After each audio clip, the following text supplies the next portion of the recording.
En la Sergio, son bienvenidos los que saben que en el Internet de las cosas, lo que menos importa son las cosas. Bienvenidos los que no se quedan viendo cómo cambia el mundo, sino que hacen parte del cambio. Los que creen que la revolución digital no es solo para los que siempre están en un computador. Porque la verdadera revolución no son los datos, sino cómo estos mejoran la vida del hombre. Bienvenidos los que aprovechan la transformación digital de la Sergio para transformar el mundo a un mundo mejor. Bienvenidos a la educación 4.0. La Sergio, nuevos profesionales para un mundo 4.0. Universidad Sergio Arboleda, Colombia y España, donde tú sí cuentas. En casa necesitamos estar más conectados que nunca. La Universidad Sergio Arboleda se conecta contigo, con tu familia y con lo que está sucediendo, para que mañana, cuando todo pase, seamos más fuertes. Ingresa a usergioarboleda.edu.co y descubre cómo la Sergio te conecta. En casa necesitamos... Muy buenas tardes para todos aquellos que están conectados de nuevo a estas sesiones humanistas 4.0. Recuerden que estamos transmitiendo desde el Facebook de la Escuela de Filosofía y Humanidades de la Universidad Sergio Arboleda. Y en esta ocasión vamos a continuar con una clase muy interesante. En una primera clase que tuvimos con el profesor César Hernández estuvimos hablando acerca de los filósofos, la escritura y la lectura, y empezamos a través de un viaje en donde hablamos con las musas, en donde descubrimos la importancia de la memoria, en donde vimos cómo a través de aforismos, poemas, diálogos, historias, meditaciones y cartas, todos podemos comunicar filosofía para los demás. Profe César, bienvenido nuevamente. Un saludo para todos aquellos que están por allí conectados. Empecemos a compartir, empiecen a comentarnos, por favor. Y por supuesto, de nuevo la bienvenida a nuestro profesor César Hernández de la Escuela de Filosofía y Humanidades de la SED. Gracias, Nicolás, muy amable, y también me siento muy contento de estar nuevamente compartiendo con ustedes. Un saludo a todos los estudiantes y a todas las personas que nos siguen también a través de Facebook en esta segunda sesión de la relación entre la filosofía, la lectura y la escritura. Excelente, profe. Bueno, la idea es que podamos aprovechar 100% este espacio que tenemos, que por supuesto también lo hagamos de manera abierta a todos los que estén por allí, empiecen a comentar. Tenemos a personas aquí también en el aula que pueden comentarnos, pueden levantar la mano, y la idea es que seamos muy dinámicos, que podamos hablar, porque al final también incluso en un espacio como este que es tan charlado, se puede comunicar la filosofía. Entonces, profe César, el aforo es tuyo, estoy muy pendiente para compartirte las preguntas de nuestros diferentes usuarios. Perfecto, Nicolás, gracias. Sí, en cualquier momento, ¿no? Empezaré mi presentación como se hizo en la sesión anterior, pero en cualquier momento, si hay alguna duda, alguna inquietud, algún comentario, pues sean bienvenidos a participar. Bien, entonces para esta segunda parte avanzaremos en el tiempo y también avanzaremos en algunos de los tipos de escritura filosófica. También mencionaremos algunas cuestiones sobre aquello que leían los filósofos y sobre las obras más importantes que leyeron los filósofos. ¿Cuáles fueron sus bestsellers, ¿no?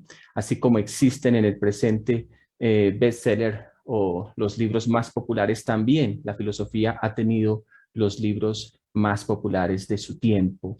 Bien. Frente a esta cuestión de qué leían y qué leen los filósofos, asalta la siguiente cuestión, y es, normalmente no se piensa muy bien o se atribuye mejor al clima social de la Grecia clásica, de la Grecia antigua, el hecho de que hubiera surgido la filosofía justamente en ese lugar. Sí, es cierto que las condiciones sociopolíticas de Grecia en ese momento, pues favorecieron la emergencia de la filosofía. Pero, de acuerdo a las ideas que estamos observando, tenemos que advertir lo siguiente, y es que el momento en el que nace la filosofía es un momento en el que se da una transición entre la oralidad y la escritura.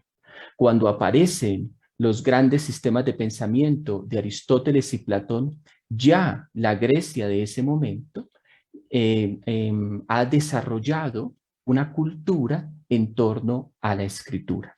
¿Qué quiere decir eso? Que la filosofía en buena medida es hija justamente de esta circunstancia, de la circunstancia de la escritura.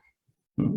Entonces, no es un accidente histórico, digámoslo así, el hecho de que los libros y las obras más completas y el sistema más completo de pensamiento que tenemos de aquellos tiempos sea justamente el de los filósofos que van desde Platón y Aristóteles hasta más o menos hasta el emperador romano Marco Aurelio. ¿Por qué? Porque justo en esos siglos ya la aristocracia intelectual que se desarrolló en ese momento había dado el paso definitivo hacia la escritura como el lugar de la expresión de las ideas, como el lugar de la expresión del pensamiento. Por supuesto, en términos generales, la cultura seguía siendo oral y seguirá siendo oral prácticamente hasta el siglo XVIII y el siglo XIX, donde empiezan los grandes procesos de alfabetización de la sociedad entera. Pero hasta ese momento, solo una aristocracia intelectual en cada una de las épocas del pasado fue la que se encargó de ser la depositaria del saber filosófico. Entre tanto, las artes de la memoria, como mencionábamos en la primera sesión y como recordaba ahora Nicolás al comienzo, las artes de la memoria hicieron época en el mundo grecolatino y continuaron su avance durante la Edad Media. Las artes de la memoria eran técnicas para memorizar los escritos, memorizar las ponencias, memorizar las discusiones y se centraron especialmente en cuestiones que cada época vio como favorables. Por ejemplo, las discusiones de la escolástica se daban en torno a este tipo de artes de la memoria. ¿Qué sucedió durante la Edad Media? La crisis del Imperio Romano entre los siglos III y V disminuyeron el uso del papiro. Recuerdan ustedes que en la anterior sesión mencionábamos que los soportes son fundamentales y el soporte de la escritura y del pensamiento fue el papiro en tiempos griegos y romanos, salvo contadas excepciones con el pergamino, con la inscripción en piedra y en madera. Pero la crisis que tuvo el imperio en estos siglos que menciono, pues hizo que por una parte se cortara el comercio del papiro y de otra parte la técnica del pergamino que ya estaba extendida por toda Europa fuera la técnica que se iba a desarrollar y que iba a asumir entonces la tarea de ser el soporte de la escritura filosófica durante la Edad Media. El problema es que el papiro el pergamino es mucho más costoso. La división del imperio y los nuevos reinos que no tenían una cultura tan grande, una cultura tan esplendorosa como la cultura griega y romana, pues entonces hizo que el occidente europeo, se alejara de todos los avances que se habían desarrollado durante casi cerca de 8 o 9 siglos. El número de libros entonces disminuyó durante la Edad Media. Ahora los libros ya no eran rollos, sino que eran códices, ¿cierto? Eran fragmentos de pergaminos cosidos y encuadernados, que eso es lo que dará lugar a los libros que nosotros conocemos en el presente. Entonces, ese número de libros fue inferior por los costos que tenía el papiro, el pergamino, pero las artes de la memoria, de alguna manera, suplieron esta dificultad, ¿no? Había que entrenar la memoria, puesto que el número de soportes para la escritura era muy escaso. Un pensador como Agustín de Hipona, a comienzos de la Edad Media, se refiere justamente a las técnicas que debían aprender los estudiantes de ese entonces. Él mismo fue maestro de retórica y la retórica ocupaba un papel esencial en la sociedad, especialmente en aquellos que querían acceder a cargos importantes. Entonces, ¿qué sucedió durante la Edad Media con los libros? Pues que por una parte ganamos en belleza, es decir, obtuvimos estos manuscritos hermosamente elaborados, pero por otra parte perdimos en la difusión de la cultura. Con el tiempo, hacia la llamada escolástica, empezó poco a poco a darse una transformación de la cultura del occidente europeo, y esa cultura se transformó particularmente por el desarrollo de diversas formas de escritura. Aquí en la imagen podemos apreciar distintas formas de la escritura carolingia, ¿cierto? En el caso superior vemos las minúsculas y las mayúsculas, y después en desarrollos más tardíos, hacia el siglo XI, se empiezan a dar otras formas de la escritura. Esos cambios de la escritura favorecían la presteza del trabajo manuscrito. ¿Por qué? ¿Por qué era importante ir más rápido en la escritura? Bueno, porque la Edad Media, la Baja Edad Media, la época o los siglos del Gótico, se estaba anticipando una serie de progresos en torno a los libros.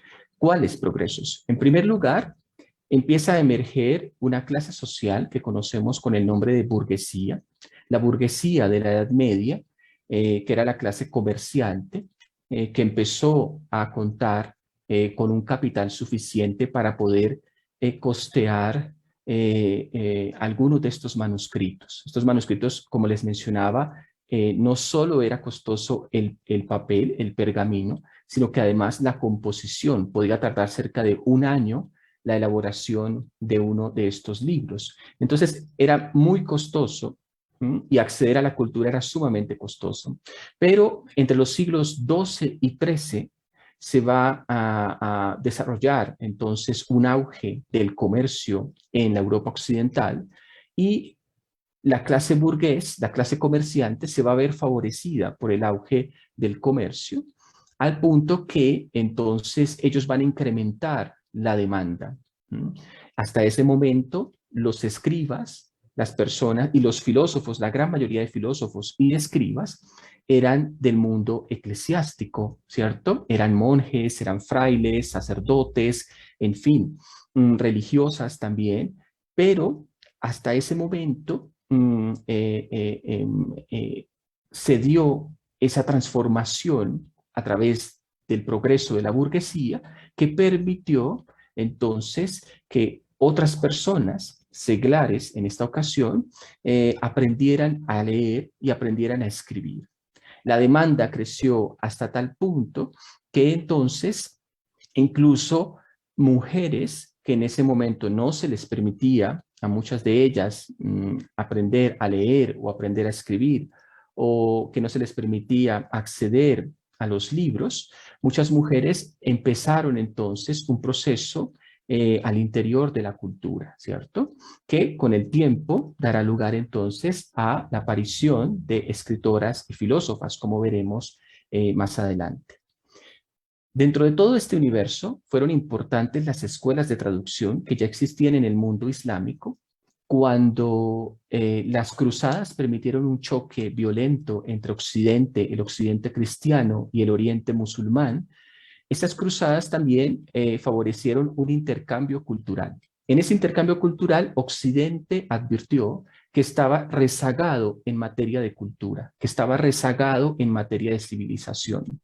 Y uno de esos rezagos, y una de esas, digamos, una de esas causas del rezago se debía a que no contaban con los escritos, con las obras completas de los autores de la antigüedad. Que sí, los autores musulmanes, los filósofos musulmanes contaban con estas obras. Entonces las escuelas de traducción empezaron a aparecer en el occidente europeo y favorecieron la llegada, la entrada de ideas que habían quedado olvidadas durante muchos siglos. La caída de Constantinopla fue otro elemento sumamente importante, porque Constantinopla, cuando cae bajo el imperio turco, muchos de estos sabios de Constantinopla llevaron sus bibliotecas privadas, llevaron sus libros, y estos libros llegaron especialmente a Italia, y desde Italia se extendieron por toda Europa. Solo hasta ese momento, hasta mediados del siglo XV, Europa pudo propiamente acceder nuevamente a la cultura griega y latina. Los textos de Aristóteles no se conocían en su totalidad, salvo en ese pequeño grupo de aristócratas intelectuales que siguieron haciendo pequeños progresos en la filosofía, pero normalmente no se conocían. La obra de Platón tampoco se conocía, y mucho menos las obras de los biólogos, naturalistas, ingenieros, inventores, matemáticos, astrónomos de la antigüedad. La gran mayoría de sus obras no se conocían, habían quedado guardadas y aisladas de Occidente en el Imperio Bizantino. Aparece la imprenta de tipos móviles, que va a favorecer entonces la difusión de los libros. Nace con ello la era del libro, así como en la antigua Grecia y Roma la filosofía se basó en los rollos de papiro y se escribió en los rollos de papiro. Ahora la filosofía se iba a escribir sobre el soporte del papel vegetal, y gracias al desarrollo de la imprenta nacía con ello la filosofía del libro. Las artes del Renacimiento también mostraron entonces que muchas capas de la sociedad, entre esas las mujeres que no habían tenido acceso a la cultura contenida en los libros y en los manuscritos del mundo medieval, del mundo griego y del mundo romano, pues ahora tenían acceso. Entonces, a través del arte podemos ver este tipo de imágenes en las que encontramos mujeres que acceden a la lectura. Los detalles en las obras de arte sobre el lugar de los libros incluso de gramática musical, como que apreciamos allí en la parte inferior.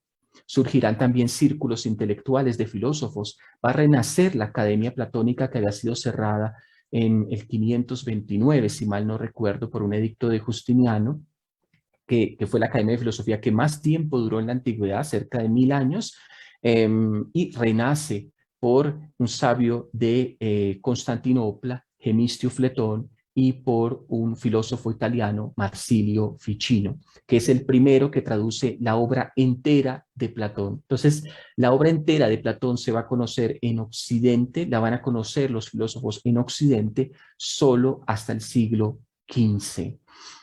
Además de estos círculos, ese círculo de pensamiento de Gemistio Fletón y de Marsilio Ficino se le llamó Academia Platónica Fiorentina, ¿no? Porque quedaba en Firenze, en Italia, ¿no? Academia Platónica Fiorentina. Y tras esa hubo otras academias platónicas. Hubo una en Inglaterra, los platónicos de Cambridge, la Academia Platónica de Cambridge, a la que perteneció una de las más célebres filósofas de la Edad Moderna, Anne Conway.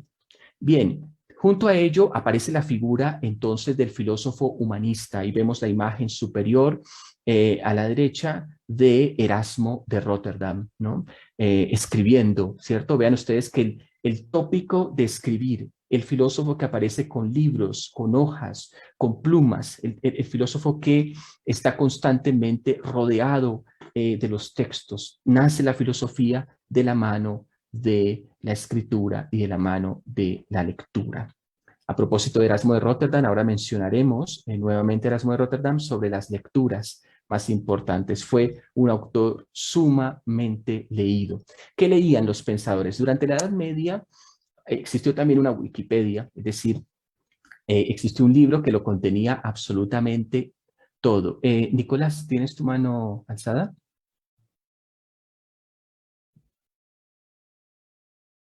Sí.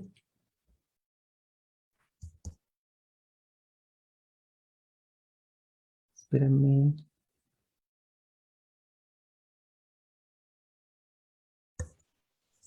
Ok, gracias. Que tenía aquí muteado y no podía quitar el sonido. Perfecto. Profe César, nos preguntan desde Facebook, Guillermo Gómez, quien está conectado a la transmisión, pregunta lo siguiente. Dos cosas. Uno, si al final de la conferencia es posible que le compartas, tanto a él como a todos los que estamos viendo, la información bibliográfica para poder profundizar en estos temas. Uno. Y dos, lo siguiente, cuando se afirma que Occidente se dio cuenta que estaba occidentalmente rezagado, en persona de quién ocurre esa evidencia. Perdón, discúlpame, no escuché esa última parte. Listo, repito entonces, cuando se afirma que Occidente se dio cuenta que estaba occidentalmente rezagado, en persona de quién ocurre esa evidencia. Ah, perfecto, muy bien.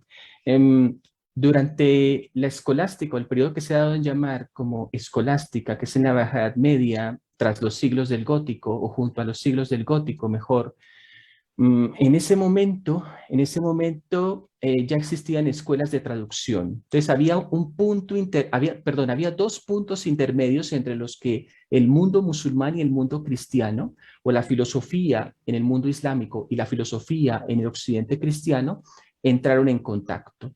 Uno de esos puntos era la España musulmana.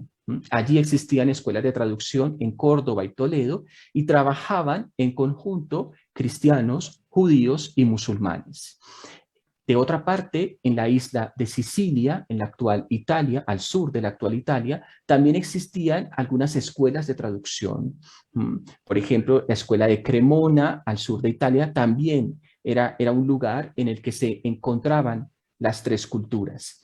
En la escuela salernitana, en Salerno, también al sur de Italia, allí se encontraban también estas tres culturas. Entonces, de alguna manera, lo que sucede en ese momento es que existe esta confluencia, que no es una confluencia violenta como la de las cruzadas, sino es una confluencia cultural entre Occidente y Oriente. Esto se da particularmente entre los siglos XI y XIII. Fruto de esa confluencia empiezan a fluir entonces de un lado a otro los saberes, empiezan a fluir los escritos e ideas que no se conocían. Entonces, como algunos de los filósofos occidentales viajan a Oriente en tareas de evangelización, viajan a Oriente en tareas diplomáticas, viajan a Oriente y viven allí. Un ejemplo de esos es Guillermo de Meerbeek. Guillermo de Meerbeek viajará a Corinto, es un fraile, vivirá en Corinto muchos años y entrará en contacto con el mundo bizantino, con el mundo musulmán y con la cultura que conservaban Bizancio y el mundo musulmán.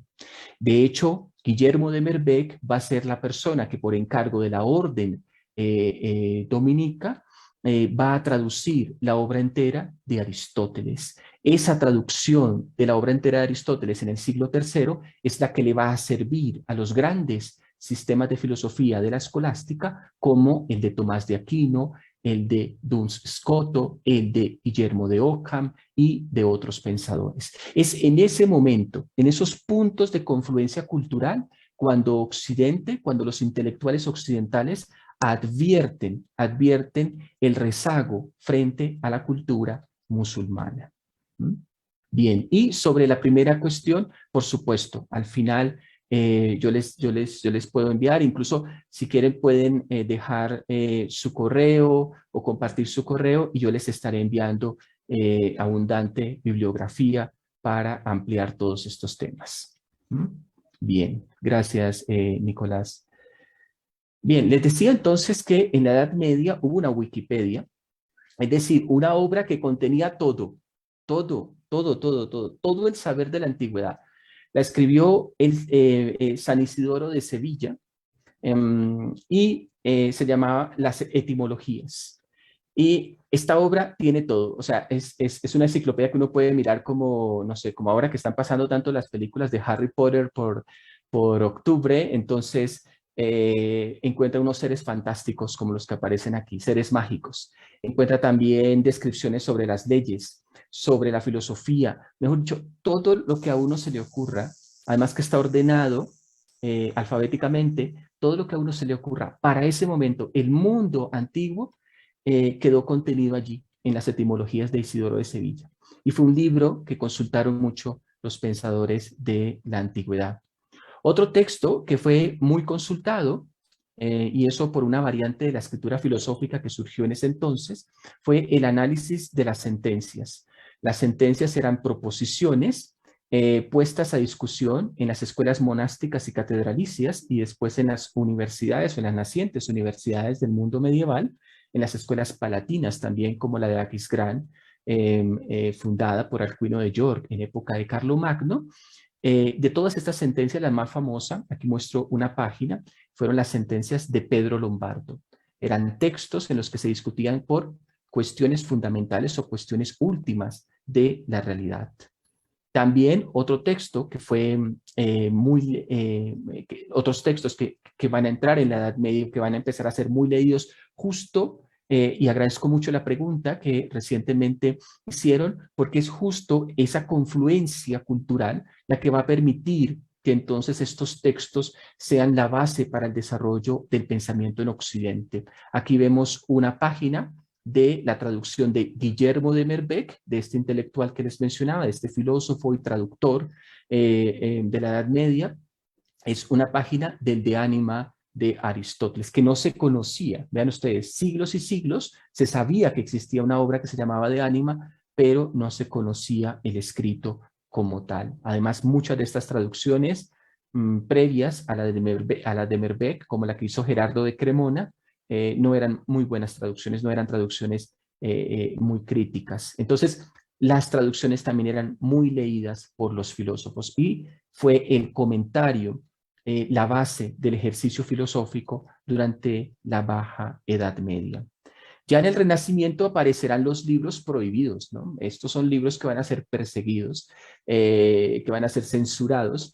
Uno de estos es el de Tito Lucrecio Caro, se llamaba De Rerum Natura, sobre la naturaleza de las cosas. Es un libro que recoge la filosofía naturalista, materialista, hedonista del mundo griego y del mundo romano, y va a ser la base de uno de los 4 pilares del ejercicio filosófico en el Renacimiento y comienzos de la modernidad. El primero es el de la traducción. Por supuesto, había que contar con las obras originales para poder hablar de los filósofos o con traducciones críticas, traducciones correctamente desarrolladas. Otra es el estudio de la ciencia, el estudio de la naturaleza, y Tito Lucrecio Caro, con su filosofía, va a inspirar a una generación de pensadores como Pierre Gassendi, por ejemplo, como el mismo Roger Bacon,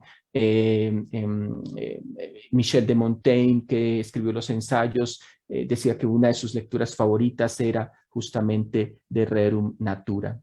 Un tercer pilar de las lecturas y del desarrollo de la Edad Moderna está soportado en Sexto Empírico. Sexto Empírico, así como Lucrecio recoge la filosofía hedonista y atomista de la antigüedad, Sexto Empírico hace lo mismo con la filosofía escéptica. Tiene un texto que se llama Adversus Mathematicus contra los profesores y ataca a todos los profesores y duda de todas las disciplinas del conocimiento, en fin. Esa duda va a ser tomada por los filósofos racionalistas como René Descartes, va a ser tomada por los empiristas, ¿cierto? Como Hume, como Locke, es decir, muchos filósofos de la Edad Moderna se van a inspirar, racionalistas o empiristas, en el escepticismo como método filosófico, Y también aparecerá otro tipo de lectura, porque el filósofo del Renacimiento es un filósofo con un espíritu distinto, es un filósofo que recupera de alguna manera la imagen de la antigüedad griega y no tiene miedo a ser un filósofo total, es decir, conocerlo todo, discutirlo todo, devorar el conocimiento. Entonces, las matemáticas, aquí vemos una página de la geometría de Arquímedes. Arquímedes se convierte, el divino Arquímedes, ¿no? Decía Galileo. Arquímedes llega a Occidente en ese momento, Apolonio de Pérgamo, Claudio Ptolomeo, todos los ingenieros, Herón de Alejandría, que era un inventor del siglo I, toda esta obra de mecánica, de astronomía, de biología, todas estas obras entran y van a estar dentro de las lecturas de los filósofos. Pero también hubo bestsellers, ¿no? Y el bestseller fue el encomio o el elogio a la estulticia o a la locura de Erasmo de Rotterdam. Aquí vemos unas páginas que están ilustradas tal vez por eso también tuvo mucho éxito, ¿no? Era algo bien curioso. Había que ilustrar las páginas porque las personas ya estaban acostumbradas, ¿no? A la ilustración en los manuscritos y el ilustrar las páginas, solo que Hans Holbein, este célebre artista flamenco, que es el que ilustra la obra de Erasmo de Rotterdam, lo hace de manera un poco jocosa. Bueno, justo ese es el tópico, ¿no? Es un desafío a la razón, es un desafío a la sociedad. Eh, eh, Como Sócrates, Erasmo también hace uso de la ironía, hace uso del sarcasmo y entonces empieza a elaborar una obra que es deliciosa de leer, difícil, a veces chocante, pero que va a ser el primer bestseller. De hecho, se editó al menos 35 veces en un siglo. O sea, eso para una obra en este tiempo sería muchísimo. Que un libro que saque un filósofo en vida pueda editarse 2 o 3 veces, eso sería un éxito total. Eso sería un filósofo, bueno, el top de los top, pero en esa época, 35 ediciones con las condiciones apenas nacientes, incipientes del mundo editorial, es increíble, ¿no? Es increíble que lo hubiese hecho. Vamos a tratar de entrar en esta segunda parte, entonces, en la escritura filosófica y de encontrarnos con algunas otras formas o modalidades de escritura. Las cartas y la correspondencia. Las cartas son tan antiguas como la escritura, lo decíamos en la sesión anterior. Con el tiempo derivaron en muchas formas de composición, eso dependía de su propósito. En la filosofía, las cartas son al menos de 4 tipos. En unos casos, el filósofo efectivamente le dirige la carta a alguien, ¿sí? Y esa persona a la que se le dirige la carta es real. En otros casos, es imaginaria, y esa sería la segunda forma. En otros casos, el filósofo finge dirigir la carta a una persona real, pero en realidad nunca la envía, ¿no? Eso sucede, y ahora vamos a ver algunos ejemplos. Y en el último caso, finge dirigirse a una persona, pero esa persona es imaginaria. Normalmente, cuando la persona es imaginaria, el nombre de la persona a la que se dirige se le da la clave de por qué ese filósofo le está escribiendo esa carta. Por ejemplo, que le escribe el filósofo la carta a Sofía, pero no es que haya una Sofía, sino que Sofía significa sabiduría. Entonces el filósofo quiere componer, ¿sí? Tal vez una oda, un canto, o quiere componer una misiva, una epístola para la filosofía, personificándola bajo ese nombre de Sofía. Las cartas pueden ser informativas, íntimas, exhortativas, didácticas o satíricas. Ejemplos, las cartas de Platón. Las cartas de Platón, hay unas en las que él efectivamente se dirige a una persona real, como al tirano de Siracusa, que es lo que sucede con la carta séptima, pero nunca se la envía y nunca tuvo el propósito de enviársela. En las otras cartas aparecen personas imaginarias. Entonces, él sí se dirige a ciertas personas, pero esas personas solo dan la clave del tema que trata la carta, como sucede también con sus diálogos. Las epístolas morales a Lucilio de Séneca, que si no las han leído, léanlas, por favor. Son maravillosas, son una sabiduría de la vida. En especial hay una, aquí traje un fragmento, hay una que trata sobre la brevedad de la vida, así se titula, y dice: el bien de la vida no depende de la duración de la misma, sino del uso que hagamos de ella. Por lo tanto, es posible, o más bien habitual, que un hombre que ha vivido mucho haya vivido muy poco. Es decir, el tiempo de la vida no se mide por su extensión, sino por su intención, por la profundidad de nuestros actos, por la virtud con la que vivimos. Las cartas entre Eloísa y Abelardo son cartas en las que en efecto Eloísa le habla a Abelardo y Abelardo le habla a Eloísa, pero ojo, no siempre, ¿no? No siempre. Hay cartas que nunca envió Eloísa, hay cartas que nunca envió Abelardo, o hay cartas en las que aparecen los nombres de uno y otro, pero están solo supuestos para discutir algunas cuestiones en torno a la libertad, en torno al amor, en torno a Dios, en torno a la fe, en fin. Y aparecen las cartas de Schiller, las cartas de la educación estética del hombre, ya en el romanticismo, entre los filósofos del romanticismo en el siglo XVIII y XIX va a ser muy común este tipo de cartas exhortativas, de cartas morales, en las que el pensador le habla a sus lectores, le habla a la humanidad entera. Sí, tiene una persona real, no imaginaria, pero esa persona es lo más universal posible.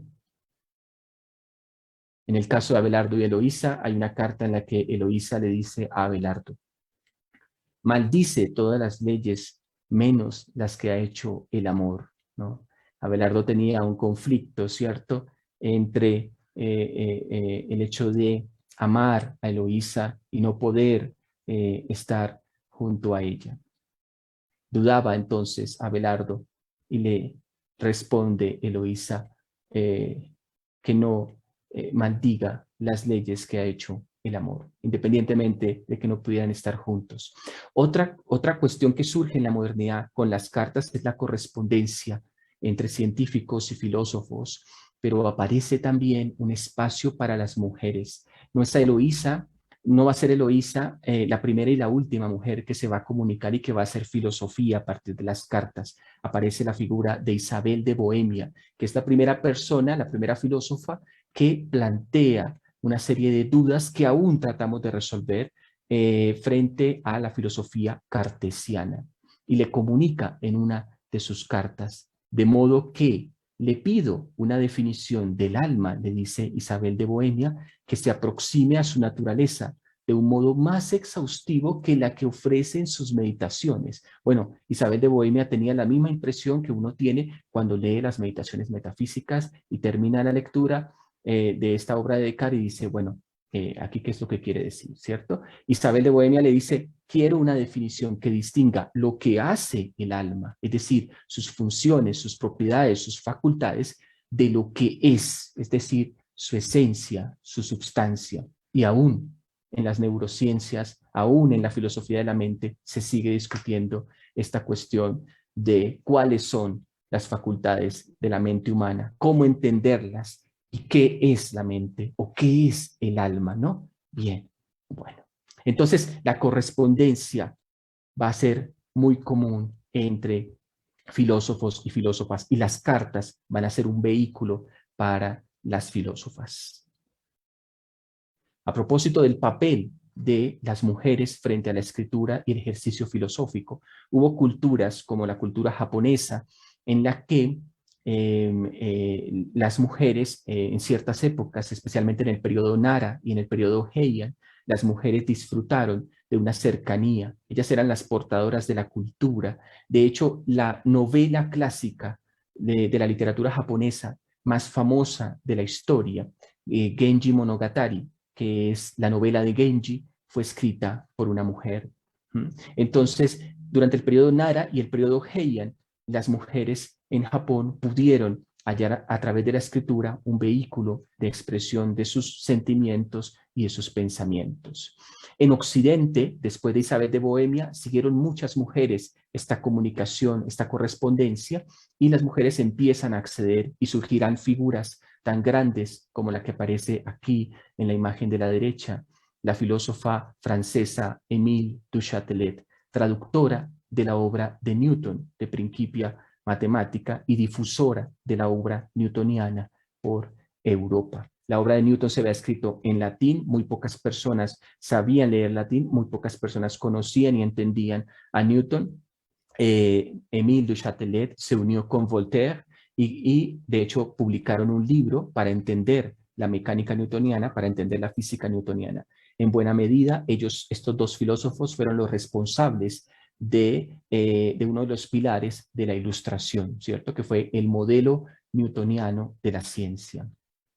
Así que aparece entonces el contraste entre esta mujer científica, filósofa, y la mujer del mundo anterior, del mundo de la Edad Media, que aparece representada aquí con María Magdalena sosteniendo un libro de las horas, ¿no? Que los libros de las horas eran devocionarios. ¿Por qué sabemos que es María Magdalena? Bueno, en la tipología o en la simbología del arte renacentista, se acostumbraba a poner la imagen de María, utilizar el verde, ¿sí? El verde significa la esperanza, y había un frasco de perfume, un frasco de alabastro junto a María Magdalena. ¿Qué sucede con los diálogos? Tal vez los diálogos más famosos, sin duda alguna, son los diálogos platónicos, ¿cierto? Aquí vemos una representación del momento en el que Sócrates está rodeado de sus amigos, de sus discípulos, y va a tomar la cicuta. Eso se habla en varios diálogos, ¿cierto? En el llamado Camino de la Cicuta, Apología, Eutifrón, Fedón y Critón. En la parte inferior encontramos tal vez uno de los diálogos más famosos, el simposio, ¿sí? No el banquete, se le traduce como banquete, pero el término griego es simposio, porque estos fueron a tomar vino, además de a discutir cuestiones filosóficas. El diálogo es una forma de expresión dialéctica, científico-filosófica o dialógica. La cuestión es que existe un otro, como en las cartas, y ese otro es o bien el destino o el pretexto de la discusión. Los diálogos más famosos son los platónicos o los socráticos, cuyo carácter es el del discurso continuo del pensamiento. Se dialoga para llegar a alguna idea, se dialoga para llegar a algún concepto, se dialoga también porque se respeta el valor de las ideas del otro, ¿sí? Y esto, digamos que no solo por cuestiones estilísticas, también por cuestiones formativas, poder discutir, poder intercambiar ideas, ¿no? Y eso es lo que los diálogos nos enseñan. Los diálogos también poseen cierta semejanza con el teatro clásico. Sócrates es el personaje, el protagonista de los diálogos platónicos. Sí, Nicolás. Una duda, esta duda me surge rápidamente, te la hago aquí respecto a los diálogos. Estos diálogos que bien se podían dar en esta época en Grecia, hoy en día los podríamos revisar y repensar en esos espacios que desarrollan muchas veces los, por ejemplo, los youtubers, influenciadores que transmiten en vivo y que mal que bien, a pesar de que sean temáticas diferentes a las que a veces se pueden trabajar desde una escuela de filosofía, en algunas ocasiones pueden llegar a generar ese tipo de pregunta de intuición filosófica, al igual que también lo hacen en los podcasts en donde hacen irrupciones abiertas completamente para que las personas puedan charlar. Puede ser también un vehículo de la filosofía este tipo de espacios. Claro, Nicolás, perfecto. Qué buena anotación porque, es decir, las redes sociales y todo este mundo de interacción, esta misma plataforma por la cual nos estamos comunicando, de alguna manera facilitan el ejercicio del pensamiento, el ejercicio de la comunicación, pero qué bueno que puedan facilitar el ejercicio del pensar. En efecto, una sesión en vivo o una discusión en vivo, digamos que sería muy semejante a lo que sucedía con Sócrates, ¿no? O sea, yo me imagino, no sé, Tales de Mileto que le gustaba, o los filósofos presocráticos que les gustaba hacer menciones muy breves, ¿no? La brevilocuencia. Yo creo que ellos serían fascinados con Twitter, ¿no? Todo es agua, ¿no? El tweet de hoy, ¿cierto? Todo es apeiron, ¿no? O Sócrates postearía, nadie que conoce el bien puede hacer el mal voluntariamente, ¿no? Ahí ya está. Es decir, y por supuesto, estos en vivos, estas discusiones, el uso de plataformas como YouTube bueno, y otras plataformas donde se puede entrar en contacto. Yo pienso que Sócrates les diría a Gatón, a Critón, a Alcibiades, bueno, nada, pues nos vemos en la plataforma Zoom y empezamos la discusión, ¿cierto? Y construimos un diálogo. Claro, por supuesto. Además que las tecnologías acortan esas distancias, ¿cierto? Y permiten generar espacios también para el pensamiento. Y qué bueno este comentario que haces, Nicolás, porque sería maravilloso que el pensamiento también hallara un vehículo, un medio en todas estas plataformas tecnológicas. Uh-huh. Bien. Entonces, les Gracias, decía César. que, ok, a ti, gracias, Nicolás. Les decía que en los diálogos se acerca mucho al teatro, porque en el teatro se personifica. Y lo que hace Platón y lo que hace Agustín de Hipona con sus diálogos, por ejemplo, con el de Magistro, con el de Beata Vida, es personificar y es otorgarle a las ideas un personaje. Y eso mismo sucede en el teatro. Por eso no es casualidad que las obras de Platón hayan sido organizadas en tetralogías.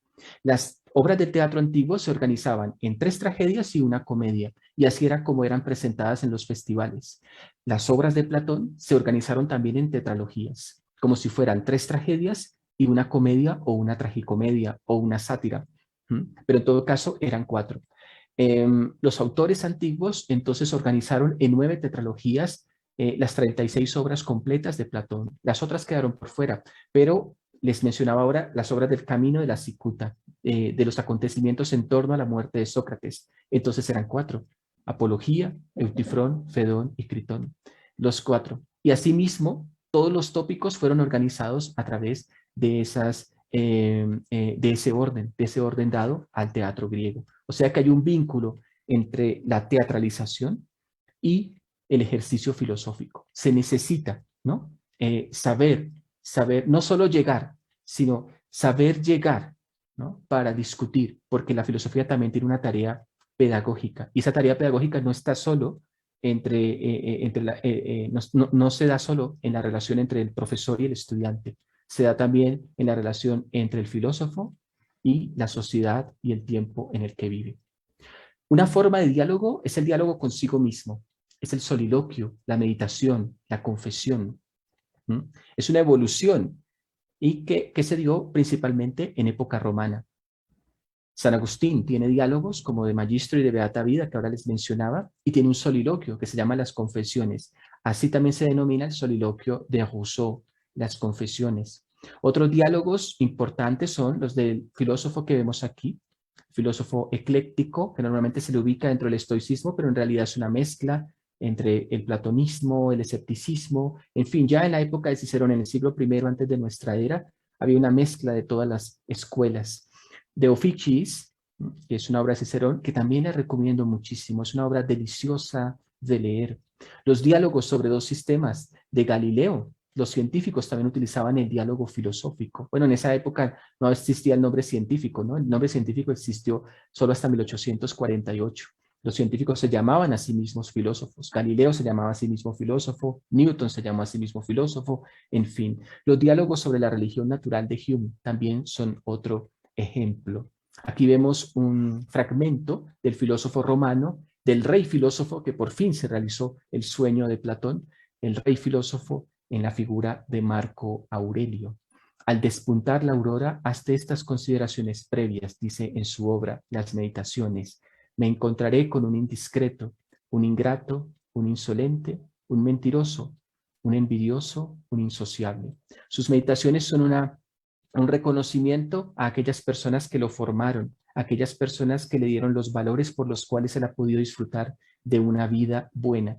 Pero también es una exploración de la vida diaria, de la cotidianidad, de las cosas que suceden y de aprender a sopesar la vida. Para eso sirve ese diálogo consigo mismo, para eso sirve el soliloquio. En Agustín de Hipona dice así: ¿qué es lo que pretendo decir al comienzo de sus confesiones? Dios y Señor mío, sino que ignoro cómo vine a dar a esta, que no sé si llamar vida mortal o muerte vital. Y finalmente, en Rousseau, dice: quiero presentarles a un hombre, y este hombre seré yo mismo. Conozco mi corazón y he estudiado a la humanidad. No estoy hecho como nadie que haya conocido. Al menos reclamo la originalidad.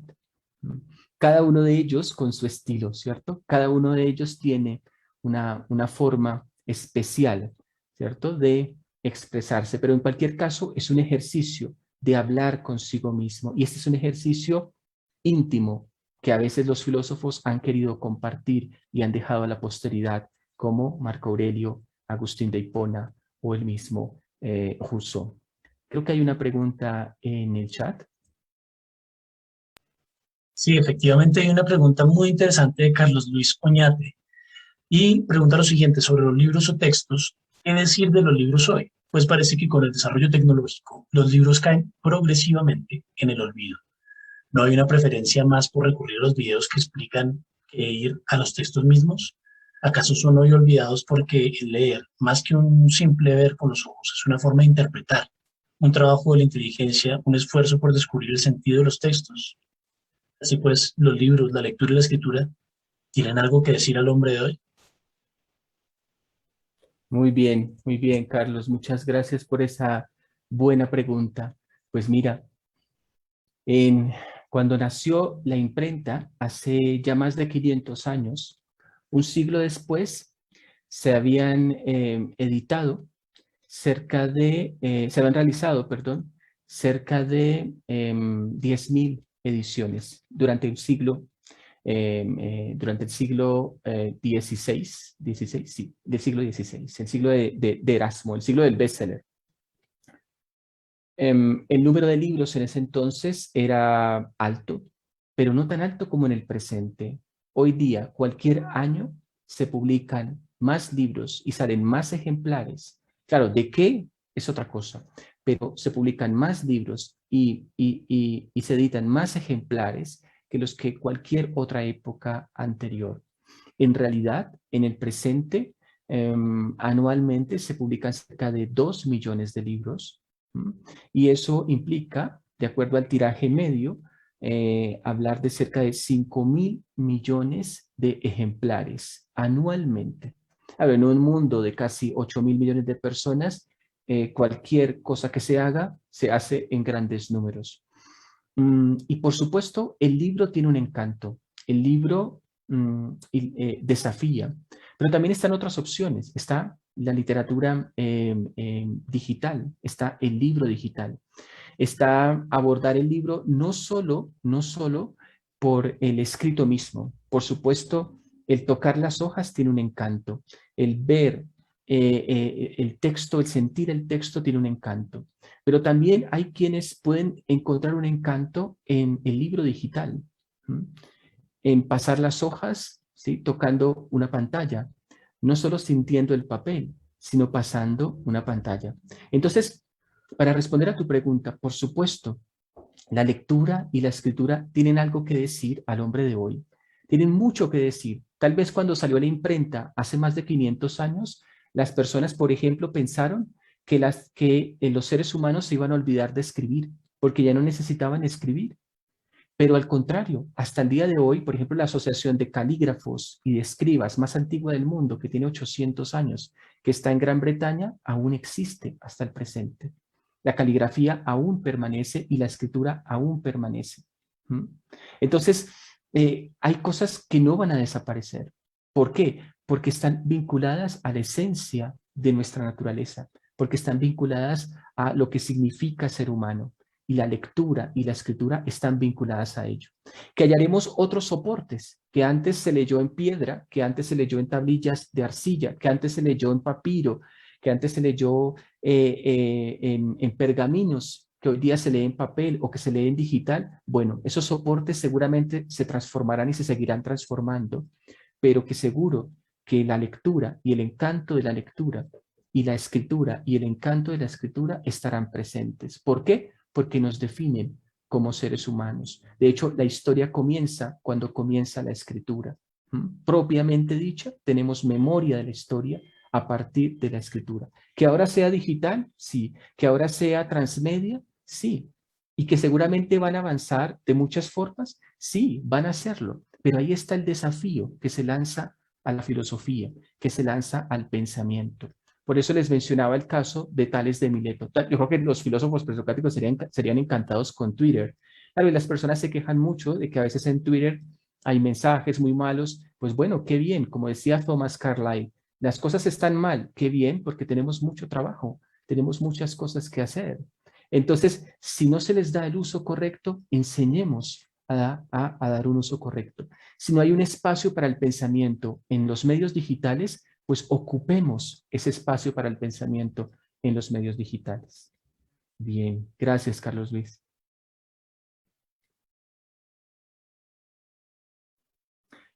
Sigamos, los diarios. Vamos a ver si estos últimos minutos podemos decir algo de los diarios, que son una escritura también muy íntima, como los soliloquios, pero que a la vez muchos filósofos han querido expresarse a través de los diarios. Un diario común y corriente, tal vez muchos de ustedes han llevado algún día un diario. Los diarios registran eventos, observaciones que se llevan cada día o en intervalos frecuentes. Una bitácora también sería un ejemplo, ¿cierto?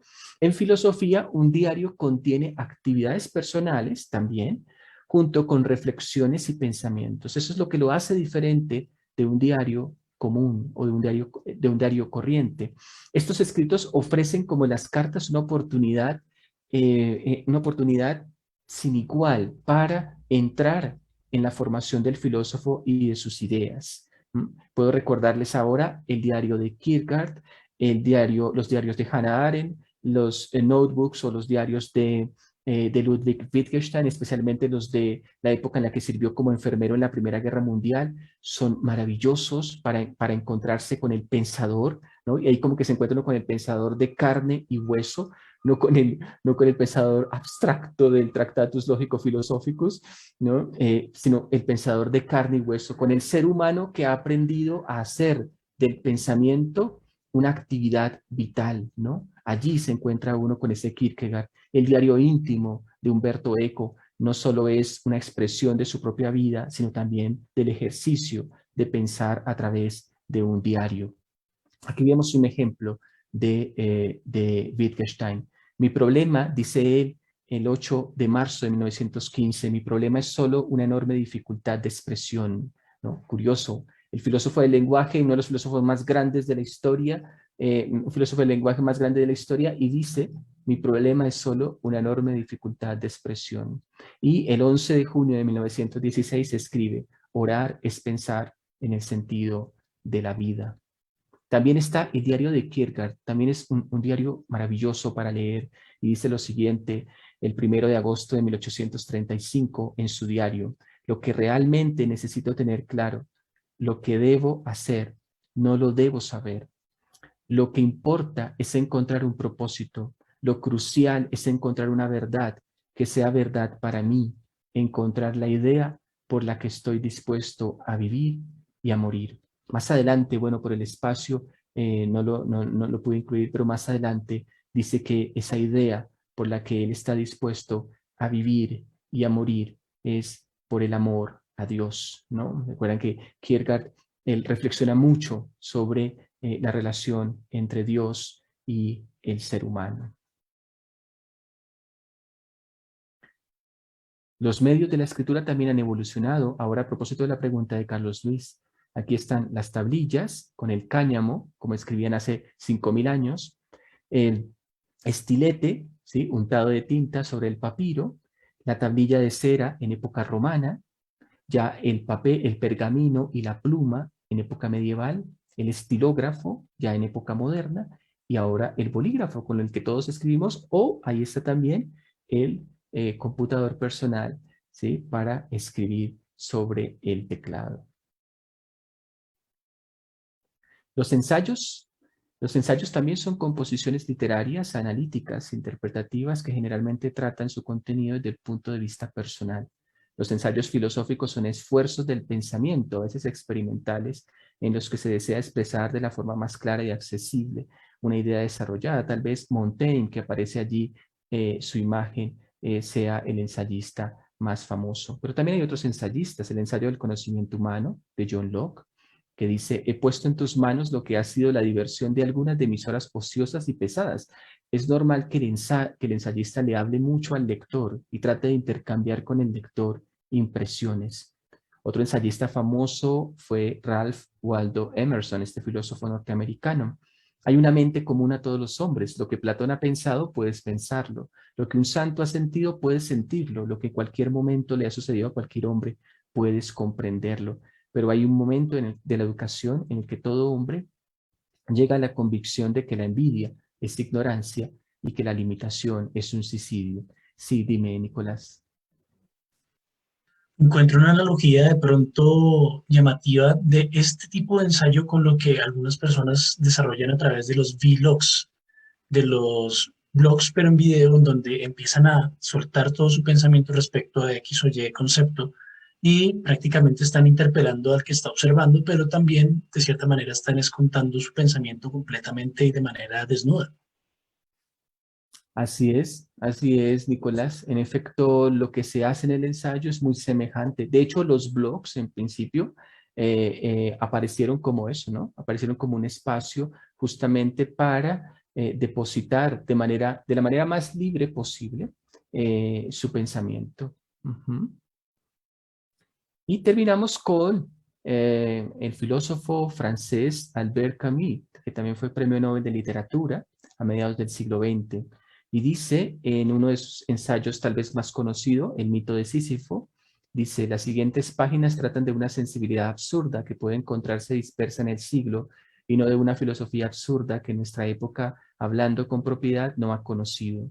Una honradez elemental exige, por lo tanto, que señalemos desde el principio lo que estas páginas deben a ciertos autores contemporáneos. Tengo tan poca intención de ocultarlo que se los verá citados a lo largo de la obra. Y después señala el propósito central, no solo de esa obra, sino de la filosofía que va a caracterizar sus páginas. Solo hay un problema filosófico verdaderamente serio y es el suicidio, pero no por el suicidio mismo, lo dice a continuación. Juzgar si la vida es digna de ser vivida equivale a responder a la pregunta fundamental de la filosofía.